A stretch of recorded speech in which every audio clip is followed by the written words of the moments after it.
And hello everyone, welcome back to another beautiful soup tutorial.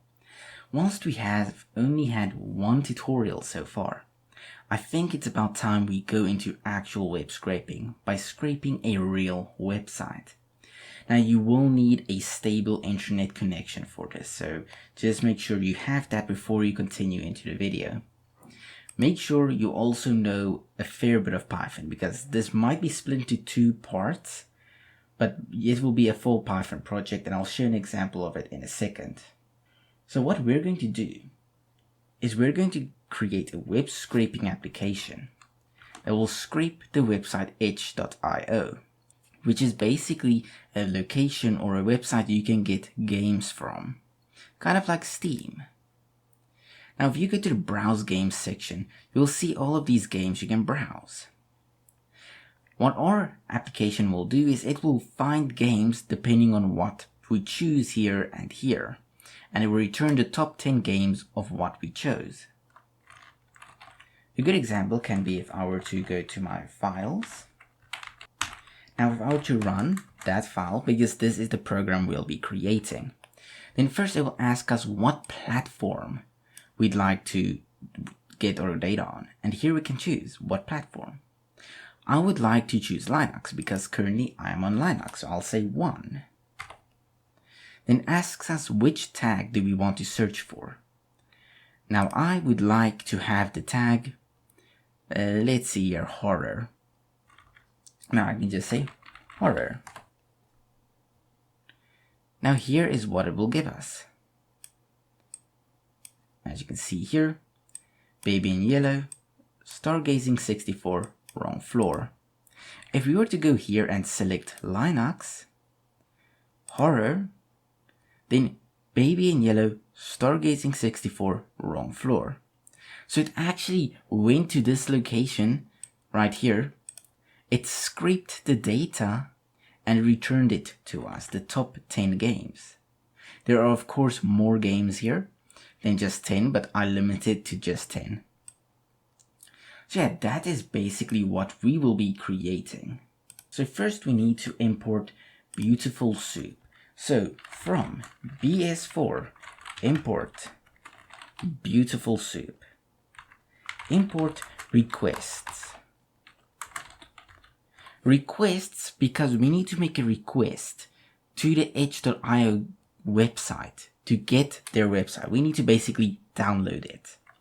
So I'm going to say site HTML is equal to requests.get, and here we can just specify this link right here.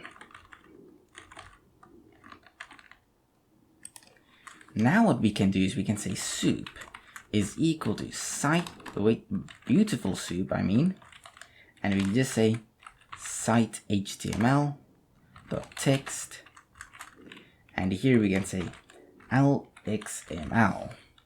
We need to specify .text because this GET request doesn't necessarily return the text. So we need to specify we want to get the text from this request. And now we can print soup.prettify.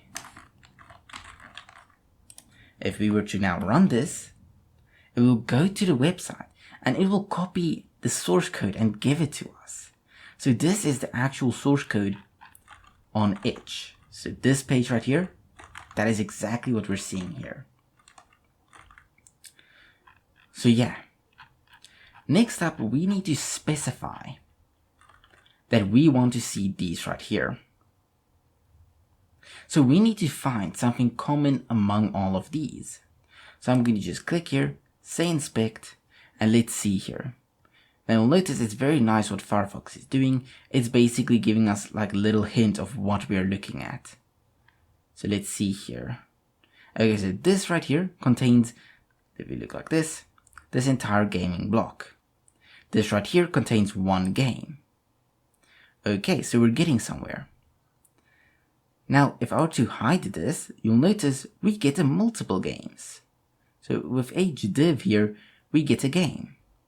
So this div might have exactly what we want. So what I'm going to do now is I'm going to go back to code to VS Code. And now I'm going to modify it so we can only get the info we want. So we only want these. And as you can see here, they're in divs with classes. So let's go here. And what we can do is we can just remove this print and we can say games is equal to soup.find all, because we want to find all of them with the class or with the element of div. But the thing is, as you'll see here, more things use div than just this one right here. So we need to be more specific. We need to basically say this. We want to specify this class, this game cell. So if we go here, we can then say underscore class, or I mean class underscore is equal to game cell, because we want to specify divs with the class name of game cell. Alright, now that we have this, we'll receive back in list or an array of items. So I'm going to say for, and I'm just going to remove that is extra s there, for a game in games, so just basic for loop, and we want to specify, or we want to basically tell them to return us the game. So I'm going to say print game dot println, and I believe we don't need to do that. So now if we were to do this, we'll get a ton of things here, but the thing we have to take note of is this div we're seeing. Now first we want to limit this to only 10 games, otherwise it's going to get too much. I'm going to create a counter is equal to 10. And in here we can say if counter is more than 10, then break. So we want to break out of this for loop. Otherwise it can print the game. Now this will just limit it a little bit, because as you can see there's a lot of data here and we won't be able to cover all of this. It's just too much. So if we limit it to 10, then we'll just see a lot less data immediately. If we can just get to the top here. Okay, there's still quite a lot of data, so let's burn it down a bit more, because there's a lot of HTML and stuff we don't necessarily need to see. So what I'm going to do now is I'm going to say game.find, and I'm going to find, because if we were to go here, we need to see what we need to find now. Once we're inside of a game, you'll see there's an A tag. And this A tag or attribute tag contains the whole game. Because after that, there's not much to go around. And actually, my bad, now that I notice it, we do not want to get this right here, that game cell. We want to actually skip this div and go down, and you'll notice if we hover over here, you'll see there's a blue thing here. And there. We want to get this because it's more specific. We don't want this image. We only want the text because we don't care about the image. So we want to select this right here, the game cell data instead. So a div with the class of game cell data. This will already make things a lot easier. So now we can just do that. And we can, of course, to make everything fit, do this. Now if we save and run this, it will automatically just be a lot better as well. It goes to print game. And now here we can just do this. It's just a lot less to work with. For example, look at this small div we're receiving. And you know why we're getting all of this data? It's because I should say counter plus equals 1. Because I was wondering why the data doesn't seem to be getting less. And that should be plus equals. Man, I just suck at this. And this counter should be 1. My bad. I really just can't. Here we go. Now, we want to get this title. So if we say inspect, you'll notice there's an A tag. So we need to get this A tag that contains the title. So the A tag with the class of title. So here we can say game title is equal to game.find, and we only want to find the first occurrence. We don't want to find all of them, only the first. And we want to find A. with the class of, and you'll see here we get title and game link.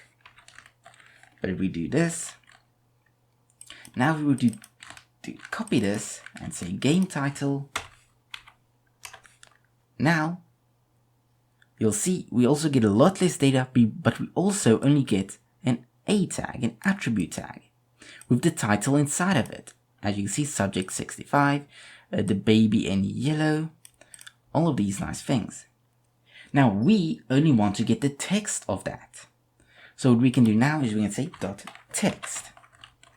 And now you'll finally see what all of this effort was for. So now we get 10 games. And these 10 games are from here. Baby in Yellow, Friday Night Funkin', and Fear Tapes Game Show. There you go. All 3 of them are here. And yeah, that is the basics of scraping a real life website. You go to the website, you say inspect on what you want, and you just work your way to it. So, and you might realize, okay, this was not what I was supposed to try and get while you go through it. That error is necessary to know what you want. That's the basics for this tutorial. In the next tutorial, we're going to build on what we have. And we're going to create the application I showed an example of. And yeah, thank you all for watching. I hope you all enjoyed, and I'll see you all again in the next tutorial.